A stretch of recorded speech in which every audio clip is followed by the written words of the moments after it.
Fifamoivoizana an-dranomasina Erendoza. Io no tanjona apetraky ny anivon'ny ministera fitanterana sy ny famantarana ny toetrandro eto Madagasikara. Antony nanomezana fiofanana ireo tompon'andraikitra voalohany ao amin'ny sambo amin'ny alalan'ny APMF na Agence Portuaire Maritime et Fluviale. Mpamory sy teknisianina an-tsambo miisa 27 ireto nahazo fiofanana ireto. Niompana tanteraka tamin'ny lohahevitra 3 ny fiofanana tamin'izany dia mahakasika ny ranomasina sy ny sambo, ny mpandeha ao anatiny ary ny fisorohana ny loza.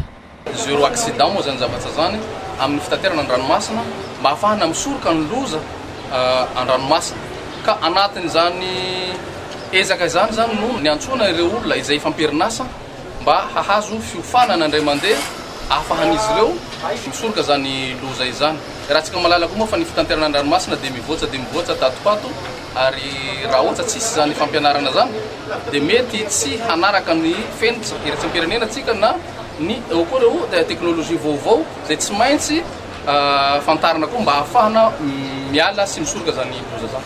Naharitra 3 herinandro ny fiofanana ka marina moa fa fanombohana ihany teto Toamasina ity fa mbola aparitaka manderana Madagasikara ity fiofanana arak'asa nomenareo mpanamory sy teknisianina an-tsambo ity.